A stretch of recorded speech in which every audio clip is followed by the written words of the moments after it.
किसी पर दया और एहसान करना बहुत अच्छी बात है, लेकिन किसी पर भी दया और उपकार करने से पहले एक बार ये जरूर देख ले कि क्या वो व्यक्ति इसके लायक भी है। नमस्कार दोस्तों, मैं हूं अनु। सुनाती हूँ आपको एक स्पेशल कहानी। एक बार की बात है, जंगल में शेर और शेरनी शिकार पर गए होते हैं। अपने बच्चों को गुफा के पास ही छोड़ जाते हैं। बहुत देर से खेलते खेलते बच्चे भी थक जाते हैं और उन्हें बहुत भूख लग जाती है। भूख से वो व्याकुल होकर रो ही रहे होते हैं, तभी अचानक उधर से एक बकरी जा रही होती है अपने बच्चों के साथ। अब शेर के बच्चों को ऐसा रोता बिलखता देखकर बकरी से रहा नहीं जाता। वो उसके पास आती है और पूछती है कि क्या हुआ, क्यों रो रहे हो। तो बच्चे बोलते हैं कि ऐसी सी बात है, हमें भूख लगी है। तो बकरी को दया आ जाती है और बकरी अपना दूध उन शेर के बच्चों को पिला देती है। शेर के बच्चों का पेट भर जाता है और फिर वो बकरी के बच्चे के साथ खेलने लगते हैं। तभी अचानक उधर से शेर और शेरनी भी आ जाते हैं और बकरी के बच्चों के साथ अपने बच्चों को देखकर शेर शेरनी बहुत गुस्से में हो जाते हैं। और शेर जैसे ही बकरी पर आक्रमण करने वाला होता है, तभी बच्चे उनको रोकते हैं, बोलते हैं मम्मी पापा रुको, इन्होंने तो हमारी जान बचाई है। अब शेर थोड़ा सा शॉक्ड हो जाता है, आश्चर्यचकित हो जाता है। फिर बच्चे उन्हें सारी बात बताते हैं कि हमें भूख लगी थी, ऐसे ऐसे बकरी ने हमें दूध पिलाया। तो शेर बकरी के प्रति कृतज्ञता व्यक्त करता है और उसको एक कमिटमेंट, एक वचन देता है कि ठीक है बकरी, आज के बाद से मैं तुम्हें कभी अटैक नहीं करूंगा तुम पर। मेरी तरफ से तुम फ्री फील होकर, आजाद होकर अब जंगल में घूम सकती हो। बकरी अब चले जाती है।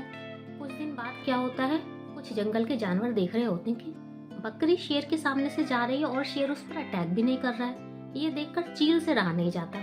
चील बकरी के पास जाती है और पूछती है कि क्या बात है, ऐसा कैसे हो सकता है।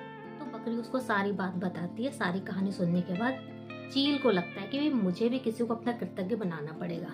तो क्या होता है, एक बार चील उड़ रही होती है तो वो देखती है दो चूहे के छोटे छोटे से बच्चे दलदल में फंसे होते हैं। अब चील को वही बात याद आ जाती है। चील जाती है बच्चों के पास, उनको निकालती है, अच्छे से किसी ड्राई, किसी सूखे जगह पर ले जाकर रख देती है। क्योंकि बच्चे थोड़े गीले हो गए थे, इसलिए चील उसे अपने पंखों से ऐसे ढक लेती है और उनको थोड़ी सी वार्म, थोड़ी सी गर्माहट देती है। थोड़ी देर बाद चूहों के बच्चों को गर्माहट मिल जाती है तो चील सोचती है अब अपने पंख फैला देती हूँ और ये बच्चे अपनी जगह चले जाएंगे। लेकिन ये क्या, चील जैसे ही पंख खोलती है वो देखती है चूहों के बच्चों ने तो उसके पंख ही कुतर डाले, यानी कि उसके एहसान का उसको क्या सिला मिला। अब चील थोड़ी सी डिसअपॉइंट होती है, थोड़ी सी नाराज होती है और वो फाइनली बकरी के पास जाती है और उसको सारी बात बताती है। बोलती है तुमने एहसान करा तो शेर तुम्हारा कृतज्ञ हो गया और मैंने एहसान करा तो मुझे ये सिला मिला। तो बकरी इस बात को सुन के बहुत जोर से हंसती है पहले तो, फिर थोड़ी सी गंभीर होकर उसको जो जवाब देती है दोस्तों वो आपको सुनना चाहिए। बकरी कहती है देखो, कभी भी एहसान करो तो शेर पर करो, चूहों पर नहीं। अब शेर से मतलब है दोस्तों यहाँ पर एहसान आप बहादुर व्यक्ति पर करो, वो आपके एहसान को वैल्यू देगा, हमेशा आपके एहसान के प्रति कृतज्ञ रहेगा, उस चीज को उसकी वैल्यू पता है।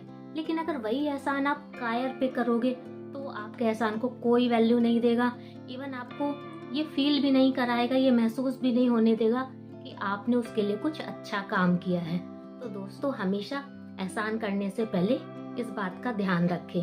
देखिए, लव है, रेस्पेक्ट है, धन का एहसान है, मतलब हेल्प है, किसी भी तरीके से आप किसी के लिए अगर कुछ कर रहे हैं तो पहले सोच लीजिए, समझ लीजिए क्या वो उसके लायक है भी। इवन बहुत से लोग ऐसे होते हैं कि वो खुद तो किसी के लिए कुछ नहीं करते कभी, लेकिन सामने वाला अगर आपके लिए कुछ करता है तो उस चीज की भी वो वैल्यू नहीं करते। नॉन डिजर्विंग को दी गई चीज हमेशा व्यर्थ जाती है। तो डिजर्विंग कैंडिडेट को पहचाने और उसके बाद उसकी हेल्प करें।